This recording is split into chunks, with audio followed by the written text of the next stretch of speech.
ఒకప్పుడు హిందూయిజం గురించి మాట్లాడాలంటే భయపడేవారు, చెప్పుకోవడానికి నామోషి ఫీల్ అయ్యేవారు. కానీ ఇప్పుడు హిందువుగా చెప్పుకోవడానికి పోటీ పడుతున్నారు. అయితే ఈ ట్రెండ్ మన భారత్లో ఇంకా ఆ స్థాయికి రాలేదు. కానీ ఇతర దేశాల్లో మాత్రం హిందూ ధర్మానికి పాపులారిటీ పెరుగుతుంది.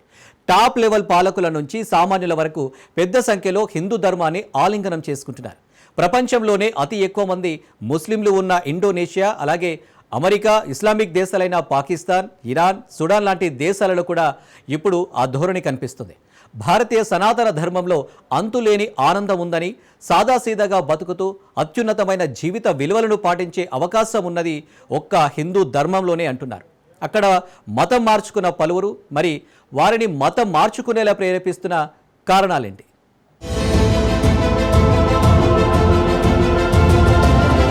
ప్రపంచవ్యాప్తమవుతున్న సనాతన ధర్మం. ఇస్లాం దేశాల్లో నానాటికి ధర్మాభివృద్ధి.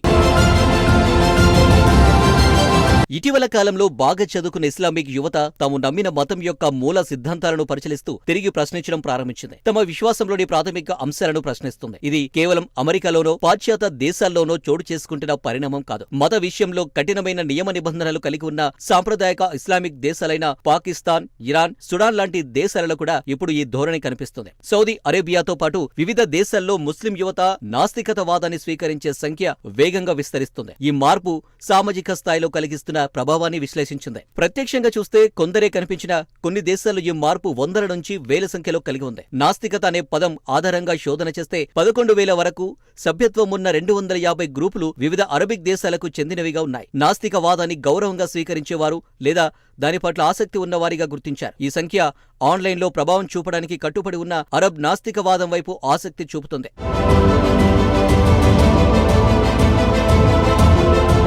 2012లో జరిగిన ఓ సర్వే ప్రకారం 10 లక్షల కన్నా ఎక్కువ మంది సౌదీ పౌరులు తమని తాము నాస్తికులుగా ప్రకటించుకున్నారు. ఇదే సర్వేలో 19% సౌదీలు, అంటే 60 లక్షల మంది సౌదీలు తాము మత ప్రమేయం లేని వ్యక్తులమని భావిస్తున్నారు. అమెరికాలో కూడా వీరి శాతం ఉంది. ఇక ఇటలీలో ఇలాంటి వాళ్ళు 15% ఉన్నారు. ఇవన్నీ మత భ్రష్టత్వానికి మరణశిక్ష విధించే షరియా చట్టాలు అమలులో ఉన్న అరబ్ దేశాలైన Saudi Arabia, United Arab Emirates, Sudan, Yemen వంటి దేశాలలో కూడా ఈ సంఖ్య చెప్పుకోదగిన స్థాయిలో ఉండటం ఆశ్చర్యకర అంశంగా పరిగణించబడుతుంది. నాస్తికవాదం ప్రమోదించిన శాస్త్రవేత్త రిచర్డ్ డాక్సిన్ రచించిన ఓ పుస్తకం మధ్య సౌదీలో విస్తృతంగా డౌన్లోడ్ అవుతుంది. ఇప్పుడు ఇది అరబిక్ భాషలోకి కూడా అనువదించబడింది. అలాగే దీనిని అరబ్ పాఠకులు ఉచితంగా అందుబాటులోకి తేవడానికి కూడా ప్రయత్నాలు జరుగుతున్నాయి. మతం పట్ల వ్యతిరేకతను వ్యతిరేకించడమే కాకుండా మతాన్ని విడిచి వెళ్లే స్వేచ్ఛను అంగీకరించనివ్వకపోవడం వల్ల అనేక ఇస్లామిక్ దేశాలు అంతర్జాతీయ మానవ హక్కుల ప్రకటనను వ్యతిరేకిస్తున్నాయి.